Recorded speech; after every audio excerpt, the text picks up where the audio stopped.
ಸತ್ಯವಂತರ ಸಂಘವಿರಲು ತೀರ್ಥವೇತಕ್ಕೆ, ನಿತ್ಯ ಜ್ಞಾನಿಯಾದ ಮೇಲೆ ಚಿಂತೆಯಾತಕ್ಕೆ.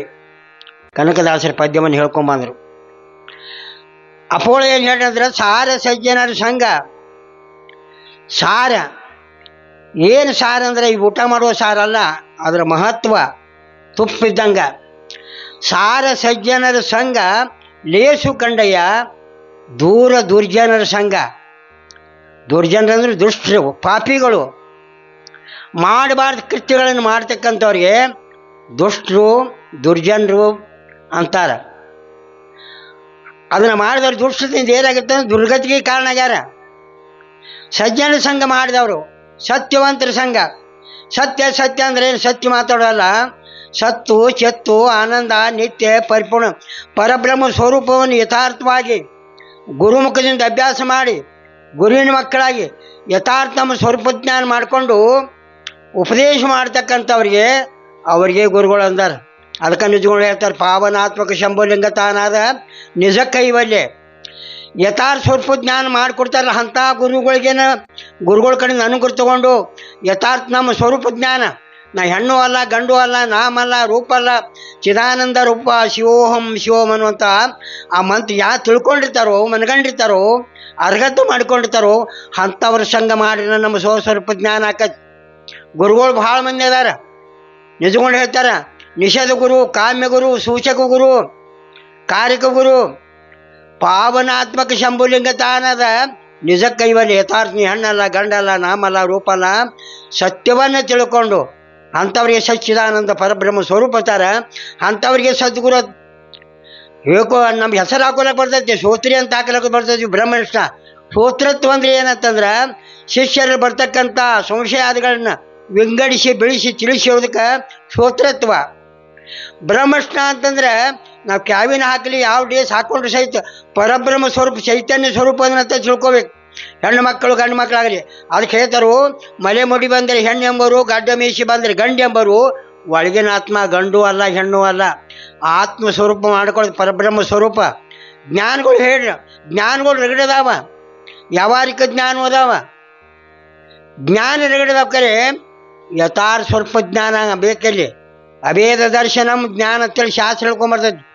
ಭೇದ ಇಲ್ಲದ ಯಾವುದೈತಿ ಜ್ಞಾನಿಗಳು ಹೇಳ್ತಾರೆ ವಿಚಾರ ಚಂದ್ರದಾಗ, ಅಭೇದ ದರ್ಶನಂ ಜ್ಞಾನಂ. ಅಂಥವನಿಗೆ ಜ್ಞಾನಿ ಅನ್ಬೇಕು. ಹೆಂಗ ಬಸವಣ್ಣ ಹೇಳಿ ಇವನಾರವ ಯವನಾರವ ಯವನಾರವ ನೆನೆಸದರಯ್ಯ.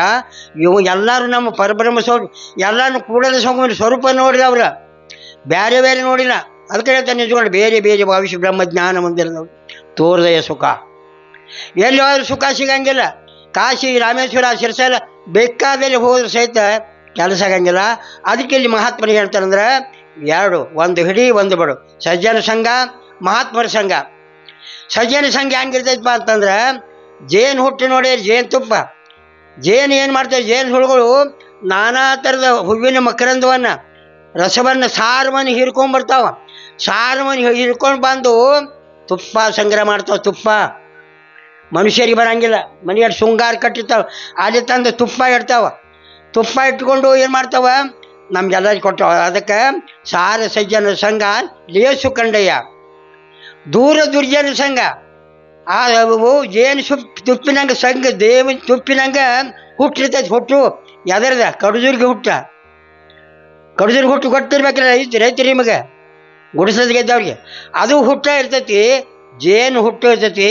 ಜೇನು ಹುಟ್ಟ ಮಹಾತ್ಮರು ಎಲ್ಲ ಉಪನಿಷತ್ ವೇದ ವಾಕ್ಯಗಳು ಉಪನಿಷತ್ಗಳನ್ನು ಅರಗತ ಮಾಡಿಕೊಂಡು ಗುರುಮುಖದಿಂದ ಅಭ್ಯಾಸ ಮಾಡಿಕೊಂಡು ತಮ್ಮ ಯಥಾರ್ಥ ಸ್ವರೂಪಜ್ಞಾನ ಮಾಡಿಕೊಂಡು ಅದೇ ಜ್ಞಾನವನ್ನು ಮಕ್ಕಳಿಗೆಲ್ಲ ಸಣ್ಣ ಮಕ್ಕಳಿಗೆ ಎಲ್ಲರಿಗೂ ನೀಡ್ತಾರೆ ಅವ್ರಿಗೆ.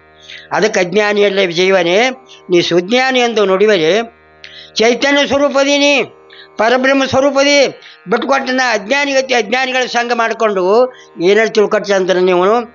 ಅಲ್ಲ, ಒಟ್ಟ ವಸ್ತು ಏನಿದಾವೆ ಭೂಮಿ ತೆರೆ ಮೇಲೆ ಎರಡು ವಸ್ತು ಅದಾವೆ, ಒಂದು ಆತ್ಮ ಒಂದು ಅನಾತ್ಮ. ಆತ್ಮ ಅನಾತ್ಮ. ಆತ್ಮ ಅಂದರೆ ಎಲ್ಲ ಜೀವಿಗಳಲ್ಲಿ ಪರಮಾತ್ಮ ಚೈತನ್ಯ ಸ್ವರೂಪದಿಂದ ನಾವು ಕ್ರಿಮಿ ಕೀಟಾದಿಗಳಾಗಲಿ ಗಡಗಳಲ್ಲಿ ಆಗಲಿ ಎಲ್ಲ ಕಡೆ ಚೈತನ್ಯ ಪರಬ್ರಹ್ಮ. ಅದಕ್ಕೆ ಹೇಳ್ತಾರೆ ಪೂರ್ಣಮದ ಪೂರ್ಣಮಿದಂ ಪೂರ್ಣಾರ್ಥ ಪೂರ್ಣಮುದಶ್ಯತೆ ಪೂರ್ಣಶ್ಯ ಪೂರ್ಣಮಾದಾಯ ಪೂರ್ಣಮೇವ ಅವಶಿಷ್ಯತೆ. ಜ್ಞಾನಿ ಲಕ್ಷಣ ಇದು. ಪೂರ್ಣ ಎಲ್ಲರೂ ಪೂರ್ಣ. ಇನ್ನು ಅಪೂರ್ಣದಿಂದ ಕಾಳ್ತಿದ್ರು ಹೆಣ್ಣ ಗಂಡ ಆ ಜಾತಿ ಈ ಜಾತಿ ಅವ್ರು ಹಂಗೆ ಇವ್ರು ಹೆಂಗೆ ಅವ್ರು ಕೆಂಪು ಹಾಕ್ಯಾರ ಇವ್ರು ಕರಿದು ಹಾಕ್ಯಾರ ಎಲ್ಲ ಅವಕ್ಕೆ ನೋಡಿ ಅವ್ನು ಮುಕ್ತಿನ ಆಗಂಗಿಲ್ಲ. ಎಲ್ಲ ಮುಕ್ತಿಗೆ ಒಬ್ಬರಿಗೂ ಸತ್ಯವಾಗಿ ಹೇಳ್ತಾರೆ ಜ್ಞಾನಿಗಳು. ಅವ್ರು ಹಂಗೆ ಹೇಳ್ಯಾರ. ಒಬ್ಬ ಮಹಾತ್ಮನೇ ಹೇಳ್ತಾರೆ ದೂರವಿಲ್ಲ ಮುಕ್ತಿ ದೂರವಿಲ್ಲ ಅಂತ ಹೇಳ್ಯಾರ. ಮುಕ್ತಿ ಅಂತ ದೂರ ಇಲ್ಲ, ಮುಕ್ತಿ ಸ್ವರೂಪರದೀವಿ ನಾವು. ಆದ್ರೆ ನಮ್ಮಲ್ಲಿ ಅಜ್ಞಾನ ಅವಿದ್ಯ ಅನ್ನುವಂಥವು ಏನು ಮಾಡ್ಕೊಂಡವಂದ್ರೆ ನಮ್ಮ ಸ್ವರೂಪ ಜ್ಞಾನಕ್ಕೆ ಮರೆಯ ಮಾಡ್ಯಾವ ಮರ. ಹಿಂದಕ್ಕಿನ ಕಾಲಕ್ಕೆ ಬಾವಿ ತೆಗಿತಿದ್ರ, ಬಾವಿ ತೆಗೆದ ಕೂಡಲೇ ಆ ಬಾವಿ ಒಳಗೆ ಅಂತರ್ಗಂಗೆ ಅಂತ ಹೇಳ್ತಿದ್ದ. ನೋಡ್ರಿ ಗೌಡ್ರ, ಅಂತರ್ಗಂಗೆ ಹೇಳ್ತಿತ್ತು. ನೀರೊಳಗೆ ಕೆಸರೊಳಗಿಂದ ಹೇಳ್ತಿತ್ತು, ನೀರೊಳಗಿಂದ ಬಂದ್ರೆ ಸತ್ಯ ನೀರ ಕಾಣದಂಗೆ ಮಾಡ್ತಿತ್ತು ಅಂತರ್ಗಂಗೆ. ಈಗೆಲ್ಲ ಕರೆಂಟ್ ಇವು ಬಂದವು, ಇದನ್ನು ಹೇಳಂಗಿಲ್ಲ. ಅದಕ್ಕೆ ಏನು ಮಾಡೋದು ಅಂತಂದ್ರೆ ಅದು ಅಂತರ್ಗ ತನ್ನ ಸ್ವರೂಪಜ್ಞಾನ ಹೆಂಗೆ ಮರಿ ಮಾಡಿತ್ತು ಹಂಗೆ ನಮ್ಮಲ್ಲಿ ಸ್ವ ವಿಷಯ ಸ್ವ ಆಶ್ರಯ ನಮ್ಮಲ್ಲಿ ಇದ್ಕೊಂಡು ನಮ್ಮ ಸ್ವರೂಪಜ್ಞಾನ ಕಾಣ್ಕೊಡ್ಬಾರ್ದು. ನಾವು ಬೇರೆಯಾಗಿ ಮಾತಾಡ್ಕೊಂಡು ಬೇರೆ ಬರ್ತಿದ್ವಿ, ಹೊರಗೆ ಹೋಗಕ್ಕಾಗ್ತಿದ್ವಿ. ಅದಕ್ಕೆ ನಮ್ಮ ವೀರೇಶ್ವರ ಶಾಂಡ್ರ ಹೇಳಿದ್ರು ಪರಮಾತ್ಮ ಏನು ಮಾಡ್ಯಾರ ನಮ್ಮದು ಈ ಶರೀರ ಹೋಗ ಪಂಚ ಜ್ಞಾನೇಂದ್ರಿ ರೂಪವನ್ನು ನೋಡಿದಾಗ ಕಣ್ಣಿಗೆ ಜ್ಞಾನೇಂದ್ರಿ ಅಂದರು, ಶ್ರೋತ್ರಕ್ಕೆ ಜ್ಞಾನೇಂದ್ರ ಅಂದರು, ಗ್ರಹಣೇಂದ್ರಿಯ ಮೂಗಿಗೆ ಗ್ರಹಣೇಂದ್ರಿಗೆ ಜ್ಞಾನೇಂದ್ರಿಯ ಅಂದರು, ತುಷಕ್ ಅಂದರು. ಆ ಜ್ಞಾನೇಂದ್ರಿಯ ಏನು ಮಾಡ್ತಾವಂದ್ರೆ ಹೊರಗ ನೋಡ್ಕೊತ ನಡೆದಾವ. ಶಬ್ದ ಸ್ಪರ್ಶ ರೂಪ ರಸಗಂಧ ವಿಷಯ ಕಡೆ ಬಿದ್ದು ಅತ್ತ ನೋಡ್ತಾ ನಡೆದಾವ. ಆ ಕಡೆ ನೋಡ್ತೇವೆ, ಹೊರಗೆ ನೋಡ್ಬೇಕು ನಾವು. ಸಾಧನೆಗಳು ಎರಡದಾವ. ಸಾಧನೆಗಳು ಮಹಾತ್ಮರು ಏನು ಮಾಡ್ತಾರೆ ಅಂತರಂಗ ಸಾಧನೆ ಮಾಡಿಕೊಂಡು ಗುರುಮುಖದಿಂದ ತಾನು ಯಥಾರ್ಥ ಸ್ವರೂಪಜ್ಞಾನ ಮಾಡಿಕೊಂಡು ಮುಕ್ತಿ ಹೊಂದ್ಯಾರ. ನಾವು ಹೊರಗಿನ ಸಾಧನ ಬಾಯಿ ಸಾಧನಕ್ಕೆ ಬಿದ್ದದ್ವು, ಆ ಕಡೆ ಈ ಕಡೆ ತಿರುಗಾಡಕ್ಕೆ ಹತ್ತಿದ್ವು, ಸಿಗಂಗಿಲ್ಲ. ಅದ್ರ ಸಂಬಂಧ ಏನು ಮಾಡ್ತಾವಂದ್ರೆ ಗುರಿನ ಮಕ್ಕಳಾಗಬೇಕು. ಸತ್ಯವಂತರ ಸಂಘವಿರಲು ತೀರ್ಥವ್ಯತಕ್ಕೆ ನಿತ್ಯ ಜ್ಞಾನಿ ಆದ ಮೇಲೆ ಚಿಂತೆ ಆದ. ಆ ನಿತ್ಯ ಜ್ಞಾನಿ ಯಾವಾಗಲೂ ನಾವು ಸಾಯವಲ್ಲ ಹುಟ್ಟವಲ್ಲ ಅಂತ ತಿಳ್ಕೊಂಡು ಅಂತಂದ್ರೆ ನೀ ಜ್ಞಾನಿಯ ತಿಳ್ಕೊ. ಗುರುಮುಖದ ಬದಲಾಗಬೇಕು. ನಮ್ಮಲ್ಲಿ ಜ್ಞಾನದ ಪರಿವರ್ತನೆ ಆಗಬೇಕು. ನಮ್ಮಲ್ಲಿ ಉಪದೇಶ ಮಾಡಿ ಗುರುಗಳು ಕೊಟ್ಟು ಹಾಕಿರೋದ್ರು ನಾವು ಎಕ್ಕಡಿದ್ರೆ ಚಿಂತನೆ ಮಾಡಿ ಸಾಧನ ಮಾಡಬೇಕು. ಸಾಧನ ಮಾಡ್ಕೊಂಡಾಗ ಆಗತ್ತಾರೆ ಜ್ಞಾನಿಗಳು. ಎಷ್ಟು ಮಾತ್ರದ ಭವದ ಕಡಲ ಬಿದು ಗುರು ಕೃಪೆ ಇರೋರು.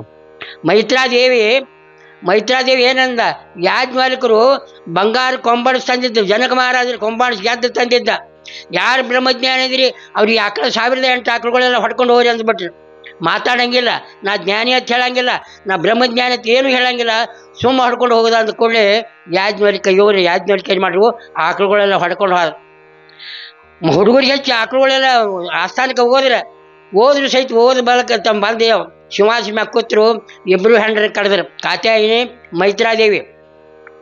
ಇಬ್ಬರು ಕರೆದ ಕಡಿನ ನಿಮ್ಗೆ ಏನು ಇಷ್ಟ ಆಯ್ತು ತಗೋರಿ, ನನ್ನ ಮಾತ್ರ ಏಕಾಂತ ಸ್ವಸ್ವರೂಪ ಧ್ಯಾನ ಮಾಡಿಕೊಂಡು ಜೀವನ ಮತ್ತು ವಿಲಕ್ಷಣ ಆನಂದಾಗಿ ಇರ್ಬೇಕತ್ತೂ ಇದನ್ನೆಲ್ಲ ನೀವು ತೋರಿ ಅಂದ ಕೂಡಲೇ ಆ ಕಾತ್ಯಾಯ ಏನು ಮಾಡಿದ್ರೆ ಆಕಳೊಳಗೆ ಅರ್ಧ ಭಾಗ ಮಾಡಿಕೊಂಡು ರಾಜ್ಯದೊಳಗಿನ ಅರ್ಧ ಭಾಗ ಮಾಡ್ಕೊಂಡು ಕಾತ್ಯಾಯನಿ ತೊಗೊಂಡಾಕಿ.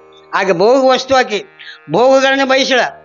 ಆದ್ರೆ ಮೈತ್ರ ಏನು ವಿಚಾರಕ್ಕೆ ಬಿದ್ದು ನಾವು ನಿಂತ್ಕೊಂಡು ಹೆಂಗೆ ಹೇಳ್ದಂಗೆ ಆರು ನಾನದು ವಿಚಾರಿಸು ವಿಷಮ ಸಂಸಾರ ವಿಧನು ಕನಸರಿಗೆ ಹರಿ ಅಂದಂಗೆ ಆಗ ವಿಚಾರ ಮಾಡಲು ರಾಜರಿಗೆ ಬಂದು ಕಾಲು ಬಿದ್ಲು ಮೈತ್ರ. ಇಷ್ಟೆಲ್ಲ ಬಿಟ್ಟು, ಇಷ್ಟು ಐಶ್ವರ್ಯ ಬಿಟ್ಟು, ಆಕಳ ಬಿಟ್ಟು, ಎಲ್ಲ ಬಿಟ್ಟು ಏಕಾಂತದೊಳಗೆ ಹೋಗಿ ಕೂಡ್ತಾನಂತೀರಿ. ಅಂಥ ಸುಖ ಏನೈತಿ ಅಂತ ಕೇಳಿ ಯಾರ್ಯಾರು ಕೇಳ್ತಾರನ್ರಿ? ಕೇಳಕ್ಕೆ ಸಾಧ್ಯ ಇಲ್ಲ. ಎಲ್ಲ ನಾವು ಕ್ಷಣಿಕ ಸುಖನ ಕೇಳಾವ್ರಿದೆವು. ಹೆಣ್ಣ ಹೊನ್ನ ಬಣ್ಣ ಬಂಗಾರ ಭೂಮಿ ಏನಕ್ಕೆ ಅಂಥ ಸುಖ ಏನಂತಂದ್ರೆ ಆ ಸುಖ ಸ್ವಸ್ವರೂಪ ಸುಖ ಅಂತ. ತನ್ನ ಯಥಾರ್ಥ ಸ್ವರೂಪಜ್ಞಾನ ಸುಖ, ಆ ಸುಖ ಪಡ್ಕೊಳಕ್ಕೆ ಹೋಗ್ತಾರಂದ್ರೆ ನೀ ಯಾವ ಸುಖ ಪಡ್ಕೊಳಕ್ಕೆ ಹೋಗ್ತೀವಿ ಅದನ್ನೇ ನನಗೆ ಕೊಡು ಅಂತೇಳಿ ಆ ತಾಯಿ ನಮಸ್ಕಾರ ಮಾಡಿದಾಗ ಆಗ ಯಾಜ್ಞವಲ್ಕರು ಮತಿಯುಂಟು ಜಡರಿಗೆ ಅದ್ದು ಹೋಯ್ತವನ್ನ ಅರಿಯಲಿಕ್ಕೆ ಸತಿ ನೀನೇ ಸುಕೃತಿ, ನೀನೇ ಪುಣ್ಯವಂತೆ ಅಂದ. ಪುಣ್ಯ ಇದ್ದವ್ರಿಗೆ ಮಾತ್ರ ಸಿಗ್ತೈತಿ ಆತ್ಮಜ್ಞಾನ, ಹಂಗೆ ಸಿಗಲಂಗಿಲ್ಲ. ಅದೇ ನಾನು ಸಂತ್ಯಾಗಿನ ಇದು ಅಲ್ಲ ಇರಲಿ. ಅದಕ್ಕೆ ಆತ್ಮಜ್ಞಾನ ಪಡ್ಕೊಂಡು ಇದೇ ಜನ್ಮದಲ್ಲಿ ಮುಕ್ತಿಯನ್ನು ತಿಳ್ಕೊಂಡು ಇನ್ನೂ ದೃಷ್ಟಾಂತ ಹೇಳೋ ಇನ್ನೂ ಮಹಾತ್ಮರು ಹೇಳಾರ್ದಾರೆ. ಮತ್ತೊಂದು ಏನಲ್ಲ, ಸತ್ತಂದ್ರೆ ಏನು ತ್ರಿಕಾಲ ಬಾಹ್ಯವಾಗಿ ಬಾಧಾ ಹೊಂದಲ್ಲಿ ಇರ್ತಕ್ಕಂಥ ಸತ್ತು ಚಿತ್ತು ಆನಂದ ನಿತ್ಯ ಪರಿಪೂರ್ಣ ಬ್ರಹ್ಮ ಸ್ವರೂಪನೇನ ಆದಿನ ಅಂತೇಳಿ ನಿದ್ದೆಗಣ್ಣ ಎದ್ದು ಎಬ್ಬಿಸ್ಕೇಳಿ ಸಹಿತ ಅದಕ್ಕೂ ಬ್ರಹ್ಮವೋ ನೋಡಲು ನೀ ಬ್ರಹ್ಮ ಅಂತ ಹೇಳ್ತಿರ್ತಾರೆ. ಅಂಥ ಪರಬ್ರಹ್ಮ ಸ್ವರೂಪನೇ ಅಂತಿದ್ರು. ದೃಢ ನಿಶ್ಚಯ ಜ್ಞಾನ ಆಗ್ಬೇಕು. ಆಗಿನ ಕಾಲಕ್ಕೆ ಜಾತ್ರೆಗೆ ಅಂತ ಹೊರಗೊಳ್ಕೊಂಡು ಹೋಗ್ತಿದ್ರು. ಜಾತ್ರೆ ಕಟ್ಲಕ್ಕೆ ಒಂದು ಹೊಗೆ ಊಟ ಇರ್ತದ್ದು, ಕೆತ್ತಿರ್ದು ಊಟ ಮ್ಯಾಗೊಂದು ಕೊಡ್ತೀರಿ ಬಡಿದು ಅಗಳಾಡಿಸಿದ್ರು, ಬಡಬಡ್ದು ಅಗಳಾಡಿಸಿದ್ರು. ಹಾಗೆ ಜ್ಞಾನಿಗಳು ಏನು ಮಾಡ್ತಾರಂದ್ರೆ ಇವ ಉತ್ತಮ ಅಧಿಕಾರಿಗೆ ಉಪದೇಶ ಕೊಡ್ತಾರೋ, ಎಲ್ಲೆಲ್ಲ ಮಧ್ಯಮ ಕನಿಷ್ಠ ಆಯ್ತು ಕೊಡಂಗಿಲ್ಲ, ಹಂಗೆ ಕೊಡ್ತೀರಿ ಬಡಬಡ್ದು ಹಂಗೆ ಏಟು ಹಾಕೋತವ್ಗೆ ಶಾಸ್ತ್ರ ಪುರಾಣ ಭಜನ ಕೀರ್ತನ ವೇದ ಉಪನಿಷತ್ತುಗಳು ಅವೆಲ್ಲ ಗಚ್ಚಿ ಮಾಡೋ ಸಂಬಂಧ ಬಡದು ಶಿವಪುತ್ರರಾಜ ಅವರಲ್ಲಿ ದೊಡ್ಡ ದೊಡ್ಡ ಜ್ಞಾನಿಗಳು ಗಚ್ಚಿ ಮಾಡ್ರು ಅಂದ್ರೆ ಆಗ ನಾವು ಎಷ್ಟು ಮಾತ್ರದ ಭವದ ಕಡಲವಿದು ಗುರು ಕೃಪಾ ಸದ್ಗುರು ಕೃಪಾ ಇಲ್ಲಿ ಯಾವಾಗ ಹಂಗಿಲ್ಲ ಅಂತ ಕೃಪಾ ಬೇಕು. ಆದ್ರೆ ನಾವೇನು ಬೇಕು, ಎತ್ತಾಗಿ ತೊತ್ತಾಗಿ ಹೆತ್ತಲದ ಮರವಾಗಿ ಮತ್ತು ಗುರುವಿನ ಪಾದದ ಕೆರವಾಗಿ ಗುರುವಿನ ಹತ್ತಿರ ಬೈಲಿಗೆ ಬಡ್ಡಿಲಿಗೆ ಏನು ಮಾಡಿರ್ತೈತೆ ಗುರು ಕಳಕಳಿ ಸಾವ ಶಿಷ್ಯ ತಳಮಳಿ ಸಾವತ್ ಯಾವಾಗ ಉದ್ಧಾರ ಆದ್ರೂ ಸದ್ಗುರುನಾಥ ಅಂತೇಳಿ ದೀರ್ಘದಂಡ ನಮಸ್ಕಾರ ಆಗ್ಬೇಕು. ದೀರ್ಘದಂಡ ಅಂದ್ರೆ ಬಡಿಗೆ ಬಿದ್ದಂಗೆ ಬೀಳ್ಬೇಕು, ಬರೀ ಸುಮ್ಮನೆ ನಾವು ಅನ್ಕೊಂಡಿದ್ದಾಗ ನಮಸ್ಕಾರ ಮಾಡೋರು. ಎತ್ತಾಗಿ ತೊತ್ತಾಗಿ ಹೆತ್ತಲದ ಮರವಾಗಿ ಮತ್ತು ಗುರುವಿನ ಪಾದದ ಕೆರವಾಗಿ ಅಂದಾಗ ಅಪ್ಪಗಳು ಅಲ್ಲಿ ಮೊಮ್ಮೆಟ್ಟು ಕೊಟ್ಟಿದಾಗ ಗ್ಯಾಸ್ ಹೊತ್ತು ನಿಂತಿದ್ರತ್ತ. ಅಪ್ಪಗಳು ನೋಡ್ರತ್ ಗ್ಯಾಸ್ ಸೇವಾ ಮಾಡ್ಯಾರ, ಗುರು ಸೇವೆ ಇಲ್ಲ ಸಿಗಂಗಿಲ್ಲ ಅದು. ಹರ ಪೂಜೆ ಗುರು ಸೇವೆ ಮನ್ಯಾಗ ತಂದು ಗ್ರಂಥ ಇಟ್ಟು ಅಭ್ಯಾಸ ಮಾಡ್ತೀನು ಏನಿಲ್ಲ, ಅಲ್ಲಟ ಹಾಡ ಕಟ್ಟಿಯನ್ನು ಹಾಡಿ ಜ್ಞಾನೇ ಆಗಂಗಿಲ್ಲ. ಏನು ಪಂಡಿತ ಆಗಬೇಕು, ಭಾಷಾಡ್ಬೋದು, ಹೇಳ್ಬೋದು, ಕೇಳ್ಬೇಕಾದ್ರೆ ಜ್ಞಾನಿ ಆಗಲಿಕ್ಕೆ ಸಾಧ್ಯ ಇಲ್ಲ. ಪಂಡಿತ ಅನ್ಸ್ಕೋಬೇಕು.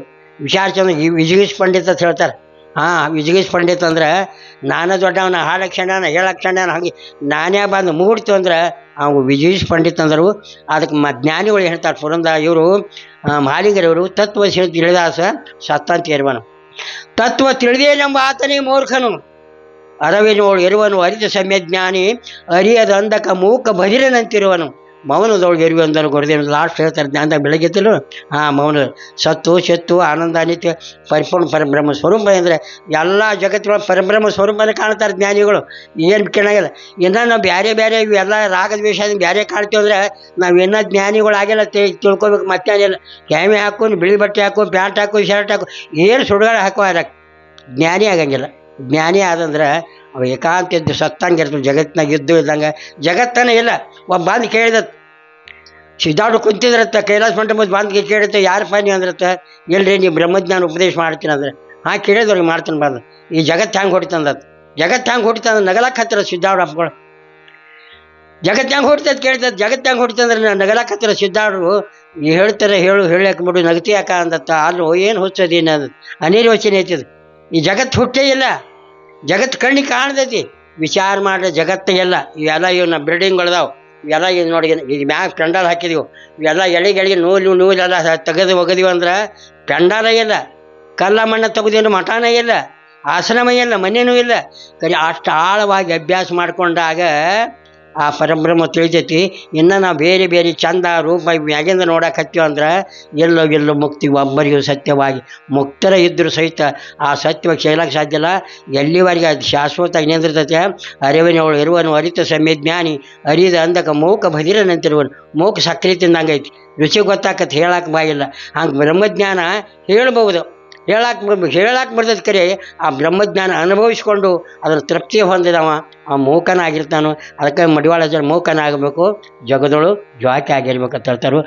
ಅಂಥ ಜ್ಞಾನಿಗಳಿಂದ ಇನ್ನೂ ಕೂಡ್ಯಾರ ಬಳಿಕ ನಮ್ಮ ಪೂಜ್ಯರಾಗಿರ್ತಕ್ಕಂಥ ಜೋಡು ಕುರುಳಿಯವರು ಭಾಳ ಆನಂದ ಎಷ್ಟು ವೈಭವ ಗುರುವಿಂದ ಸೇವೆ ಮಾಡಿ ಹಗಲು ರಾತ್ರಿ ರೋಮಾದಿಗಳು ಯಾವತ್ತು ಕೂತಾಗ ನಿಂತಾಗ ಸಿದ್ಧಾವ್ರ ನಾಮಸ್ಮರಣೆ ಮಾಡ್ತಾರಲ್ಲ ಹಂಗೆ ಊರಾಕು ಮತ್ತು ಅವ್ರ ಮೇಲೆ ಭಾಳ ಇದು ಮಾಡ್ಯಾರು. ಎಲ್ಲರೂ ಕೊಡ್ಕೊಂಡು ಅನುಭವ ನೀಡ್ತಾರೆ ಅಂತ ತಿಳ್ಕೊಂಡು ಎರಡು ವಾಕ್ಯಗಳನ್ನ ತಂದೆ ನಮ್ಮ ಸಿದ್ಧಾವ್ರಪ್ಪನ ಪಾದಕ ಮಾಡಿ ನನಗೆ ಮಗರ